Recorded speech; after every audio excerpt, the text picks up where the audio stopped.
Ya, awalnya dari waktu awal pandemi itu kan pelaku UMKM di Sumsel ini kan mengalami penurunan yang drastis banget ya. Dari situ saya dan ayah saya inisiatif untuk membantu karena mereka kan kembali ke rumah tuh usahanya.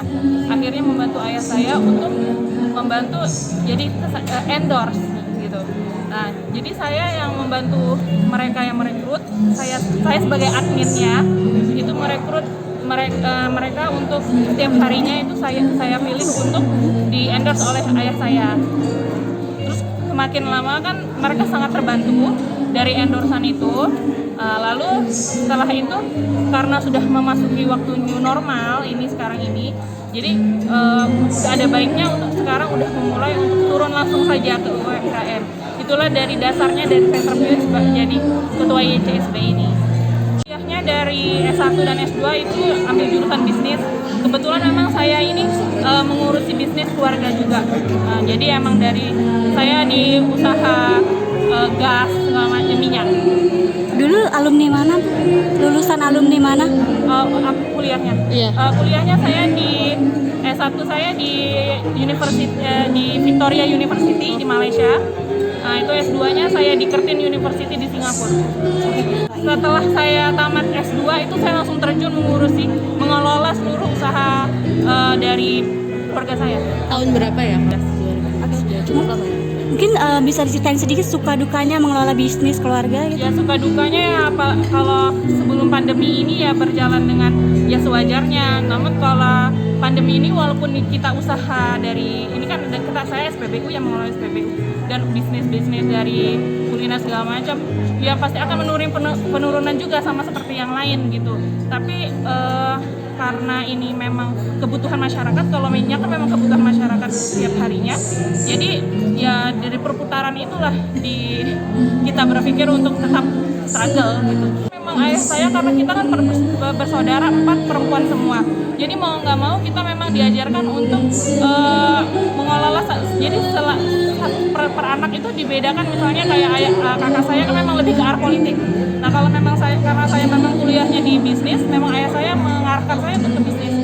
Selain juga apa sih asiknya menggeluti dunia bisnis bagi seorang mbak? Kalau untuk menggunakan bisnis itu kan jadi kita lebih tahu ya kalau gimana, karena memang saya basicnya dari bisnis gitu, jadi saya tuh tahu jadi gimana mengelola perusahaan, gimana mengelola data-data yang dari pegawai gitu, jadi saya memang turun juga.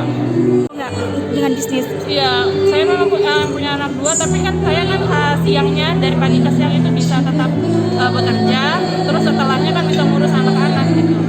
Selain itu juga kan saya kadang organisasi dari itu saya semua. Untuk bapak. Setelah waktu kerja di luar gitu? Iya, malam kan kita kan bapak pulang kantor malam tuh. Terus saya bilang ya udah antar makanannya di sore hari sebelum bapak pulang. Jadi waktu bapak pulang, bapak kan makannya 1 kali 1 hari jam 6. Jadi waktu bapak setelah makan saya bantu untuk endorse. Gitu. Jadi saya yang videoin, saya yang edit, saya yang kirim ke mereka langsung. Saya nggak dukung. Maksudnya emang itu kan untuk amal juga ya, membantu orang lain gitu. Oke, pada saat yang endorse itu ada yang hal unik apa sih mbak, bisa diceritain? Mungkin ada menu makanan yang bapak tidak bisa dimakan atau iya. apa? Jadi ayah saya itu kan nggak bisa makan ikan laut. Nah jadi kadang-kadang kalau misalnya ada namanya pempek kan ya, belum tentu itu ikan sungai semua kan. Jadi mau nggak mau kadang ayah saya itu mau mencicipi. Jadi kadang-kadang ayah saya suka alergi gatal kalau makan ikan laut gitu. Jadi kadang-kadang suka minum obat dulu sebelum ini gitu. Tapi karena memang niatnya kan membantu tuh gitu. Jadi harus dicicipi makanannya gitu. Buat tahu kita enak apa enggaknya kalau nggak tahu kan. Bisnis itu tuh nggak akan hasil itu tuh maksudnya emang kita tuh dari bawah untuk mencapai hasil yang lebih baik gitu kan. Harus dari bawah. Ayah saya ngajarinnya kalau usaha itu harus dari bawah. Nggak bisa kalau kita langsung ke atas gitu langsung percuma aja. Nanti kalau misalnya kita udah di atas terus misalnya sebentar aja itu harus lama. Paling banyak belajar soal bisnis dari siapa? Dari ayah saya. Dari ayah saya. Iya. Mungkin ada pesan yang ditanamkan tadi, kecuali yang harus belajar dari nol, ada pesan dari bapak apa nggak? Enggak. Kalau ayah saya bilangnya kalau usaha itu tuh kan itu harus yang berkepanjangan. Nggak boleh kita misalnya kita baru usaha sebentar terus kita tutup gitu atau gimana. Mbak, itu gimana mungkin tipsnya? Iya, untuk pemula itu kan biasanya kan mereka kan itu kan kalau apalagi dalam pandemi ini ya Mbak ya, jadi kan itu kan namanya mereka kan butuh modal kadang ya, jadi gimana nanti di CSB ini dengan pengurusnya itu membantu mereka untuk memperkenalkan yang perbankan itu, jadi mereka suka nggak ngerti kadang-kadang untuk gimana sih nyari modal ini, kadang kan karena kan setiap bank itu kadang ada KUR kan namanya usaha itu, jadi gimana kita juga jadi jembatan untuk mereka, membantu mereka gitu. Satu lagi Bu,